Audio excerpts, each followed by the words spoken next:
Hello friends, welcome to my channel advocate club. Previously हम लोगों ने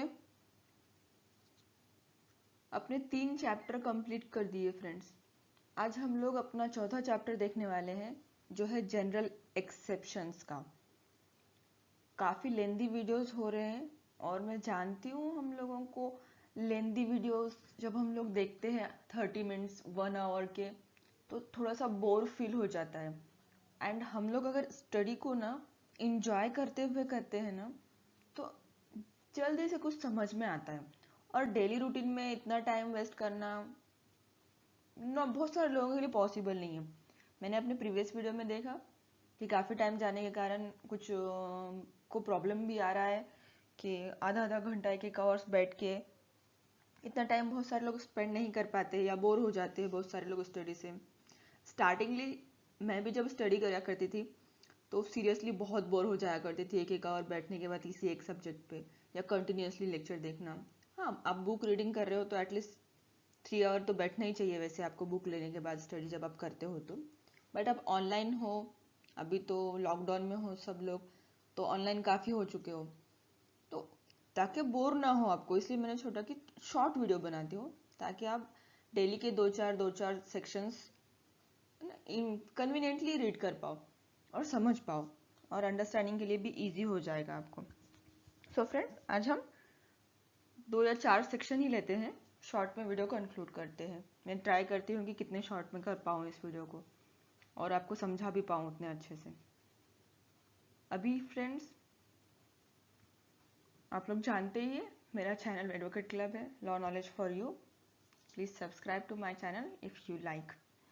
तो चलिए हम लोग आगे बढ़ते हैं। आज का हमारा 4th चैप्टर है जिसमें सेक्शन 76 टू 106 है जो जनरल एक्सेप्शंस बताता है। फ्रेंड, जनरल एक्सेप्शन क्या है ये हम लोग आज देखेंगे।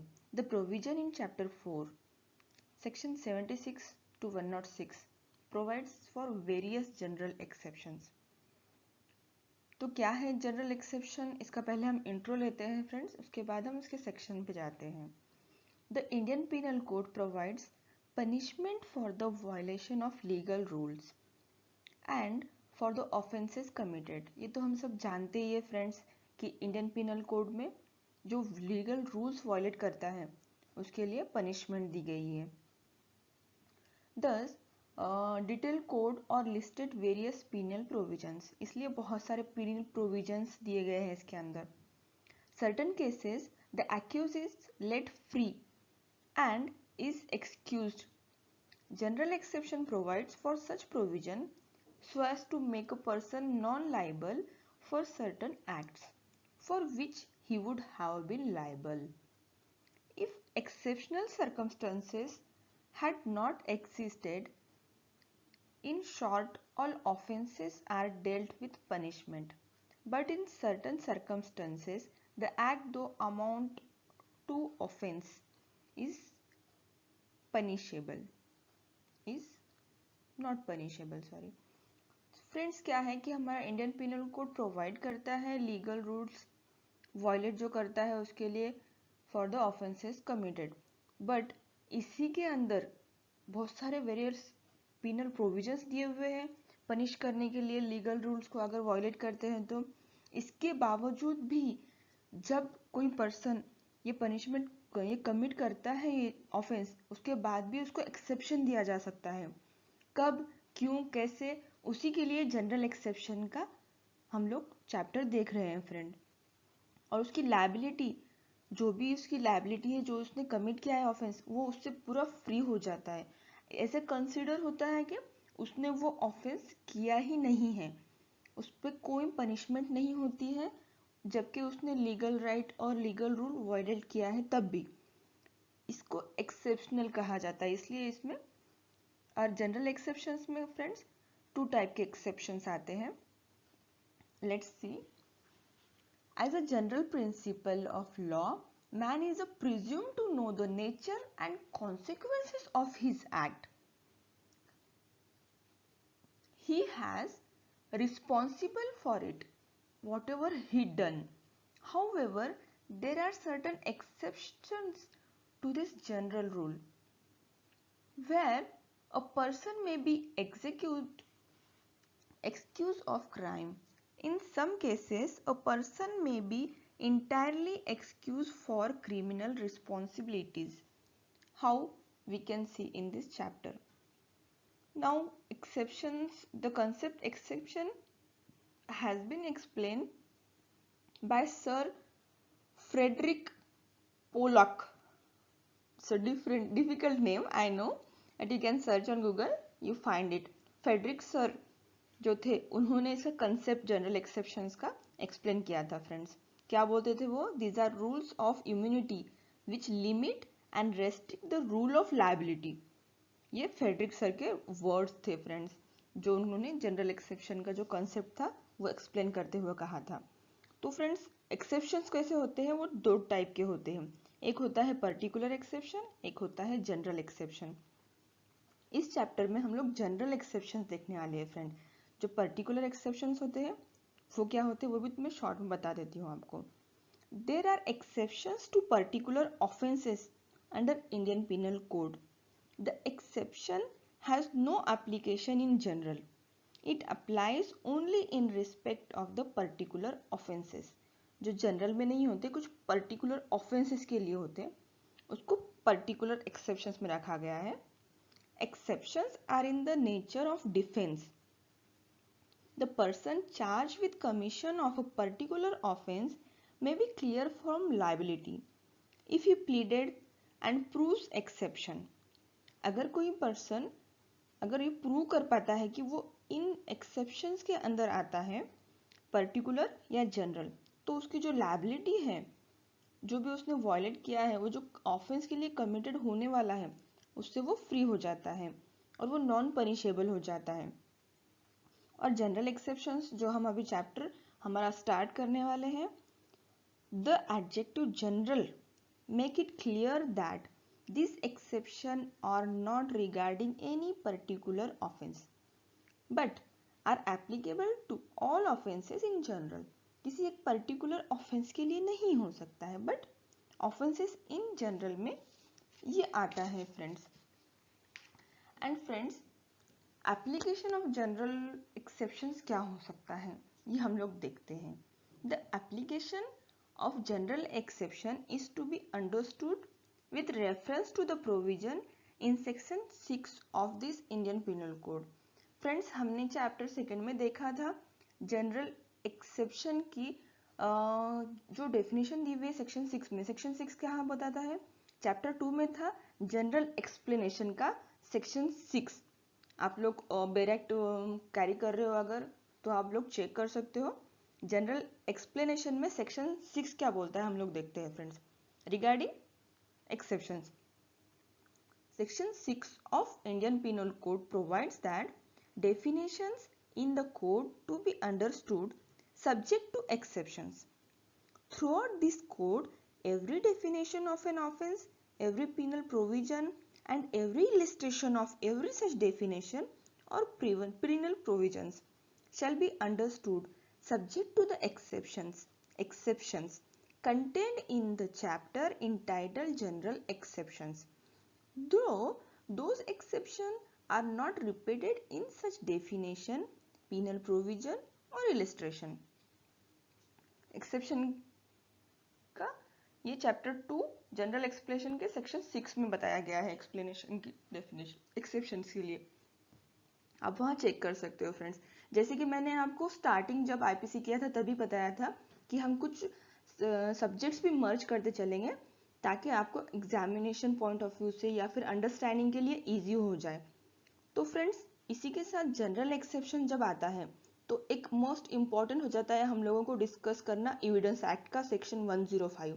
क्योंकि सेक्शन 105 ऑफ एविडेंस एक्ट बताता है कि burden of proving of exceptions, जो एक्सेप्शंस ले रहे हैं हम, जो जनरल एक्सेप्शन में हम लोग एक्सेप्शन ले रहे हैं कि किसी भी क्राइम को करने के बाद भी हम लोग उसको पनिशेबल नहीं हो रहे हैं. क्यों? क्योंकि हम लोग इस एक्सेप्शन के अंडर आते हैं. इट मीन्स जो भी एक्यूज पर्सन है. एंड अब वो जब एक्सेप्शंस के अंदर आ रहा है तो जो बर्डन ऑफ प्रूफ होता है एक्सेप्शन लेने का, वो किस पर जाएगा? ये एविडेंस में हम लोग देख सकते हैं। तो section 5 of Indian evidence act 1872 provides that the person who pleads the exception has to prove the exception. जो प्लीड कर रहा है वो प्रूव करेगा simply. So the section 105 burden of proving that case of accused come within exception of evidence act मैं read कर रही हूँ friends. When a person is accused of any offense, the burden of proving the existence of circumstances bringing the case within any of general exceptions in the Indian Penal Code 1860 or within any special exception or proviso contained in any other part of the same code. Same code means the Indian Penal Code, or in any law defining the offense is upon, and the court shall presume the absence of such circumstances. In short friends, जो plead कर रहा है वो prove करेगा general exception. ये 105 का evidence act में बताता है कि बर्डन ऑफ प्रूफ किस पे जाता है। हम लोगों को इतना डीप में जाने की जरूरत नहीं, बस एक रेफरेंस लेना चाहिए कि एविडेंस एक्ट इससे कनेक्टेड में कुछ बोल रहा है तो क्या है, तो वो सिर्फ बर्डन ऑफ प्रूफ किस पे जाएगा इतना डिफाइन होता है। तो फ्रेंड्स चलिए हम लोग अब आगे चलते हैं। ये चार्ट है फ्रेंड, आप लोग देख सकते हो।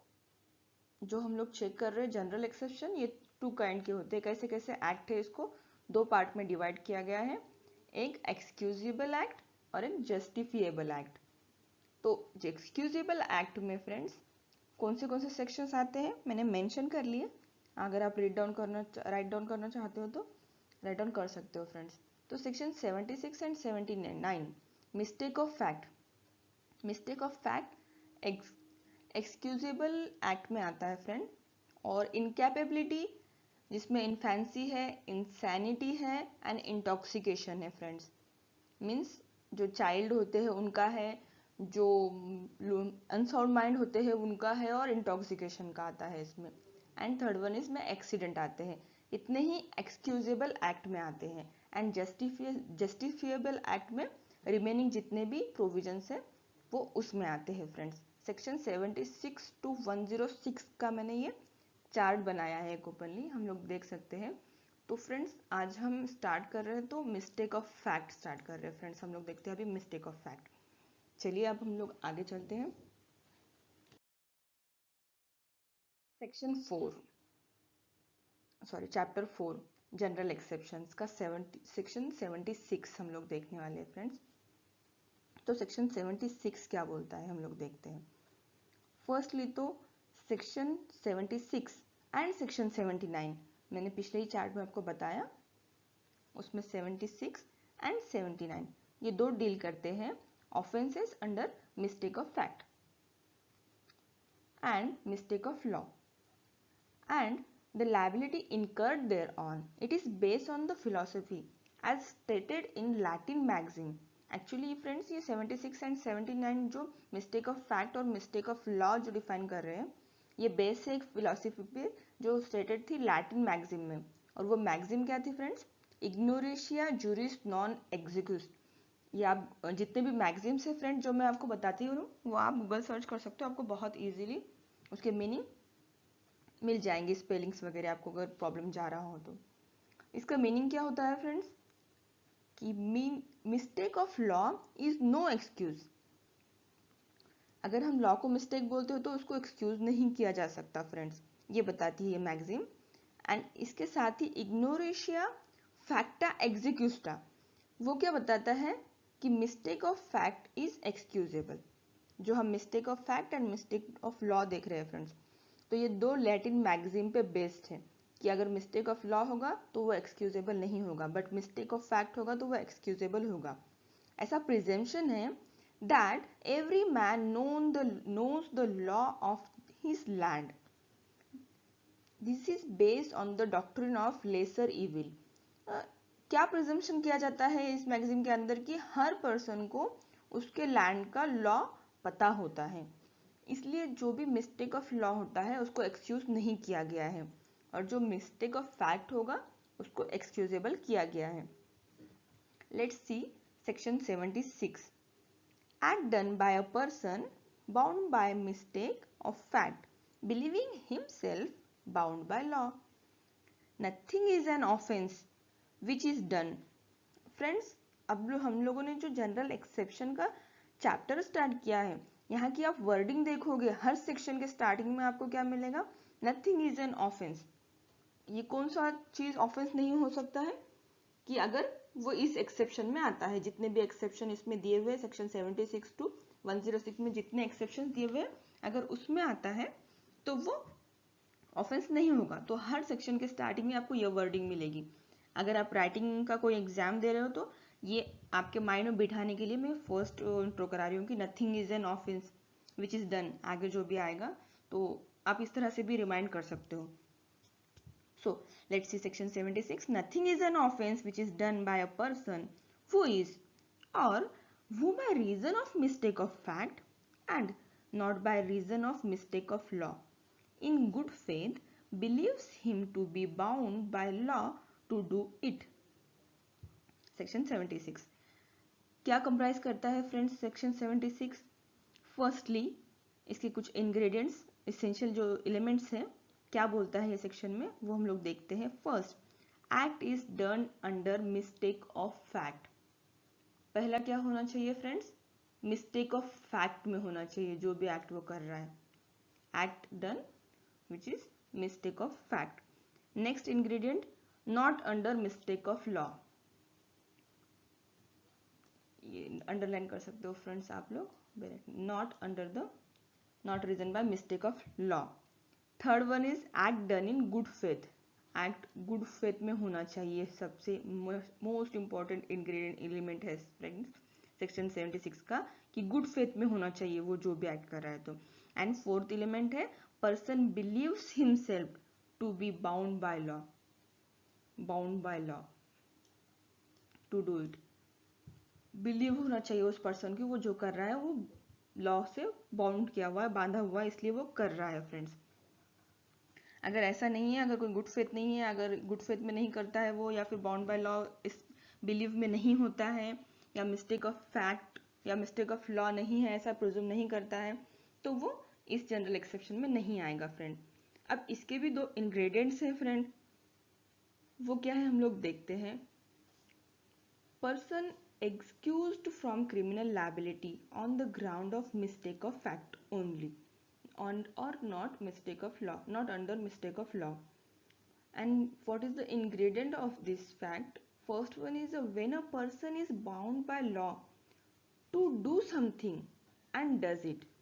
Second one is when a person believes in good faith. Good faith, very important term friends, owing to a mistake of fact and not a mistake of law, that he is bound to do something and does it.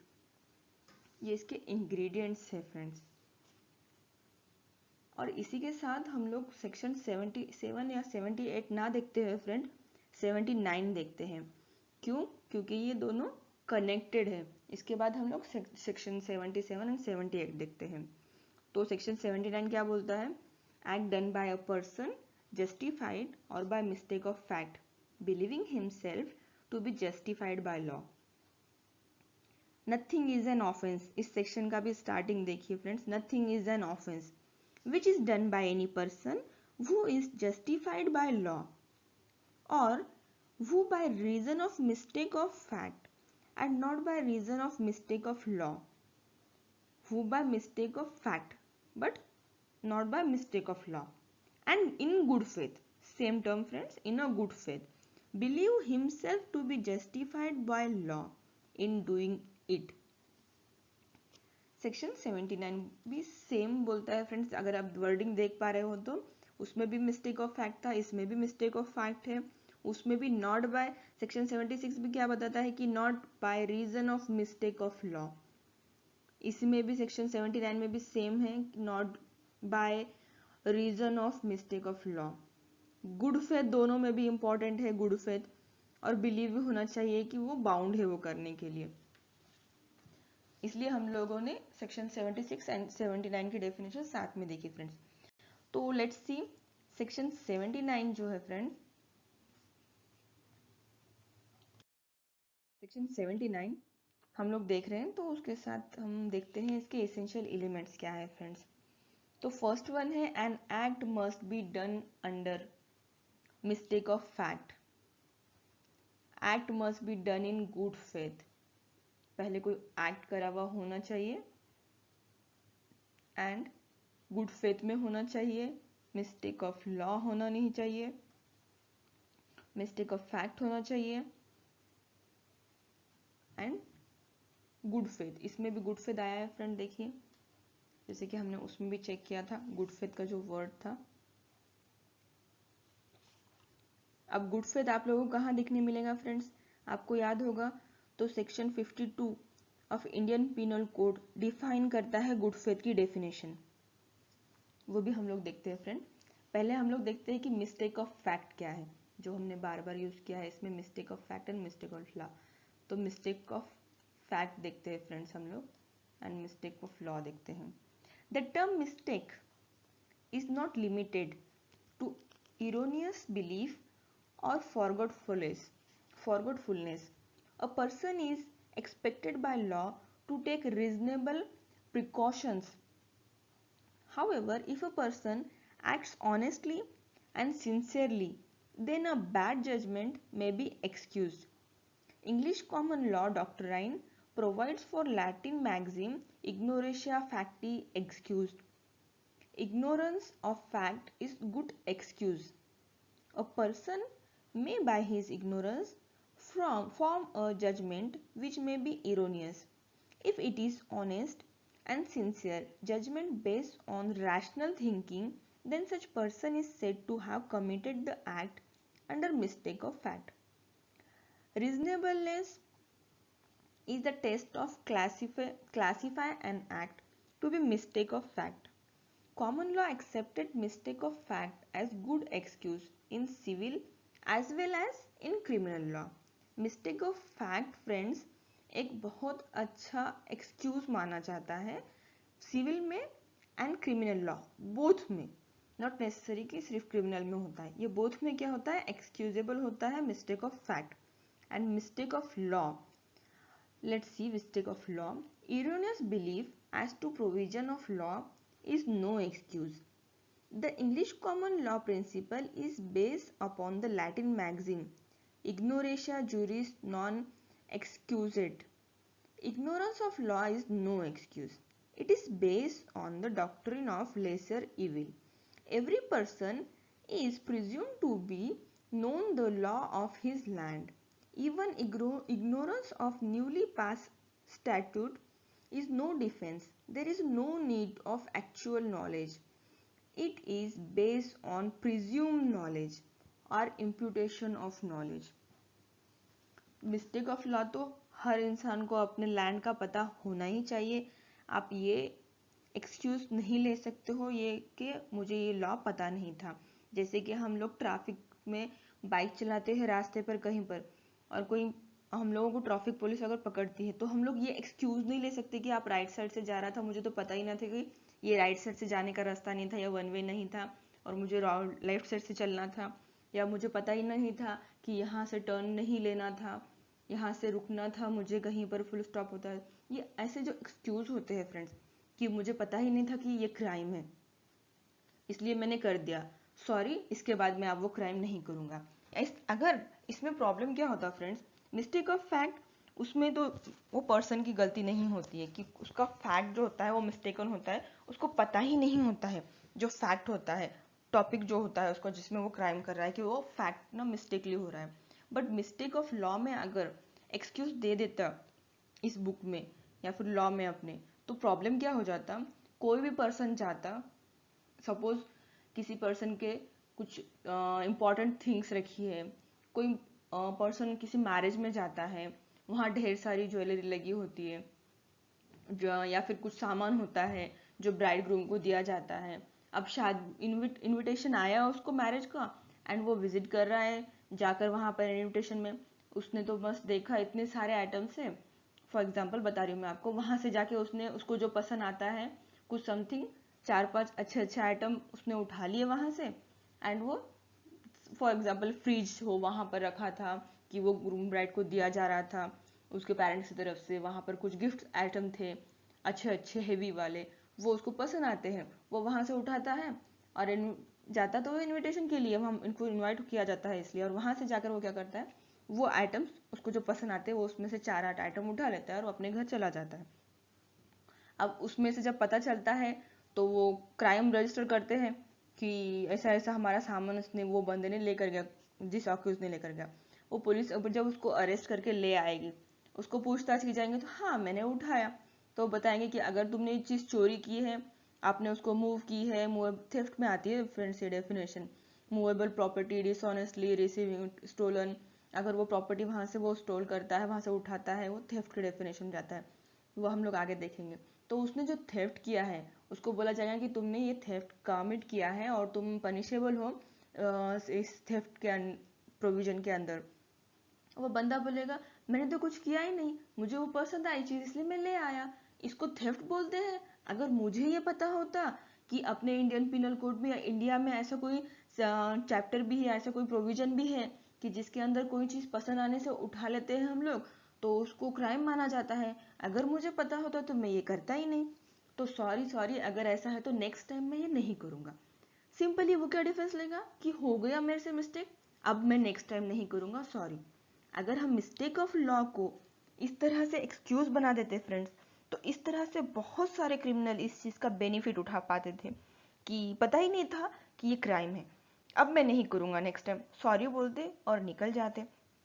तो ये ना हो, हर इंसान ये ना बोले कि ये मेरी पहली गलती थी, मुझे पता नहीं था ये लॉ है, और वो इस तरह से मिस्टेक ना करे। इसलिए हम लोगों को ये इम्पोर्टेंट था कि मिस्टेक ऑफ लॉ को एक्सक्यूजेबल ना बनाया जाए।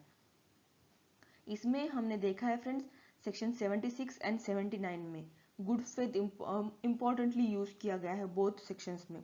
तो गुड फेथ कहाँ पर है फ्रेंड्स, जैसे मैंने आपको बताया section 52 of Indian penal code में बताया जाता है। तो हम लोग देखते हैं फ्रेंड्स गुड फेथ की डेफिनेशन।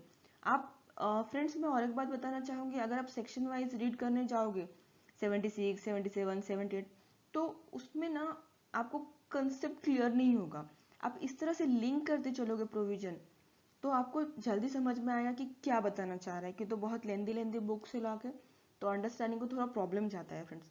तो मैं सजेस्ट करूंगी कि आप थोड़ा सा कनेक्ट करने की आदत डालो अपने आप में कि कौन सा सेक्शन कहाँ कनेक्ट होता है, कौन सा सेक्शन, तो इससे रिमाइंड करने में बहुत ईजी हो जाएगा।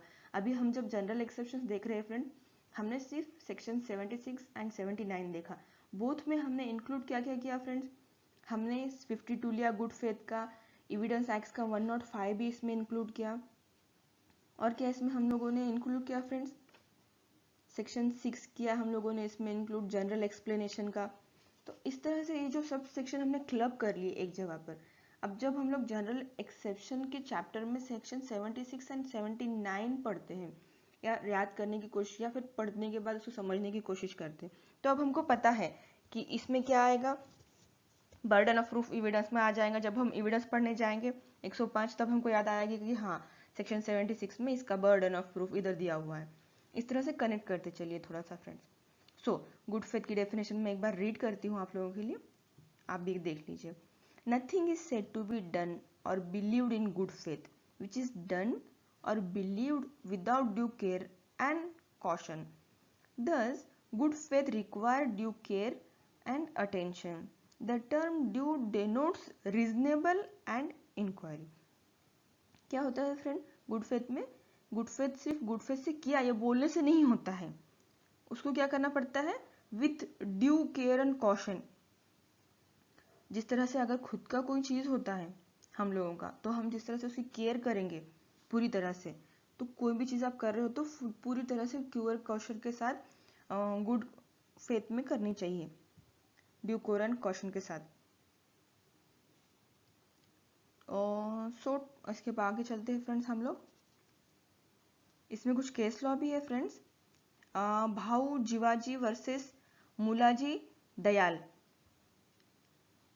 1888 का है फ्रेंड्स, ये पेज नंबर 377 का है, आप लोग इसमें देख सकते हैं फ्रेंड्स। तो इसमें फैक्ट्स है वो आप चेक कर लीजिए। इसमें सिर्फ मैं आपको क्या बताया था, हाई कोर्ट ने क्या हेल्ड किया था वो मैं सिर्फ आपको बता देती हूँ, एंड आप सर्च कर सकते हो गूगल पे आपको साइटेशन चाहिए तो। High court held that the conviction was wrong, जो कन्विक्शन हुआ था उसको लोअर कोर्ट में, वो हाई कोर्ट ने रॉन्ग बताया था इसमें. As the constable acted under bona fide belief that he was legally justified in detaining what he suspected to be stolen property. आप वो साइटेशन देखिए, आपको पूरा डिटेल समझ में आ जाएगा. बस इसमें इतना था कि कांस्टेबल में जो स्टोलन प्रॉपर्टी के लिए सस्पेक्ट है बोल के किसी को अरेस्ट किया था, तो उसको इस जनरल एक्सेप्शंस में उसको उसका एक्सेप्शन मिला था, उसमें उसको एक्सक्यूज मिल गया था इस सेक्शन का, बिकॉज वो जस्टिफाइड बाय लॉ था, लीगली बाउंड बाय लॉ. इस तरह से कोई भी पुलिस ऑफिसर जिस तरह से कोई लीगल वर्क करता है वो लीगली बाउंड बाय लॉ होता है, तो उसका प्रिज्यूम होता है कि जो वो कर रहा है वो गुड फेथ में अगर कर रहा है तो वो क्राइम नहीं होगा. इस तरह से ये साइटेशन है. और एक साइटेशन है फ्रेंड इसमें, गोपालिया कालिया वर्सेस स्टेट. इसमें भी बॉम्बे हाई कोर्ट ने पुलिस ऑफिसर को प्रोटेक्ट किया था under section 76 of Indian penal code. तो फ्रेंड्स इसके बाद हम लोग देखते हैं कि mistake of fact and mistake of law में कुछ डिफरेंस देखते हैं. क्यों, तो दोनों भी इसमें डिफरेंस क्या है हम लोग को जानना जरूरी है. मैं सिर्फ रीड कर लेती हूँ, अगर आप लिखना चाहते हो तो लिख के ले सकते हैं. इसमें मीनिंग का डिफरेंस क्या है फ्रेंड्स, हम लोग देखते हैं. मिस्टेक ऑफ लॉ क्या बताता है, it is an erroneous belief about the legality of an matter. और मिस्टेक ऑफ फैक्ट क्या बोलता है, it is an erroneous belief as to something factual. And second one is, in mistake of law there is a no excuse for mistake of law. mistake of law में कोई excuse नहीं है, but mistake of fact में excuse है friend, हम लोगों ने देखा. there is no excuse except in those cases where motive is an essential ingredient. ये absolute mistake of law, it is an absolute, and mistake of fact it might be excused as an exception to general rule under section 76 and 79. Mistake of fact में 76 और 79 के अंदर उसको general exception आ सकता है. और liability under civil law में क्या होती है, दोनों की एब्सोल्यूट होती है फ्रेंड्स, मिस्टेक ऑफ लॉ की भी और मिस्टेक ऑफ फैक्ट की भी. अब फ्रेंड्स जुडिशियल एक्ट है सेक्शन 77 एंड 78. ये एक्ट होते हैं जो जज के होते हैं, वो बताया गया है फ्रेंड्स.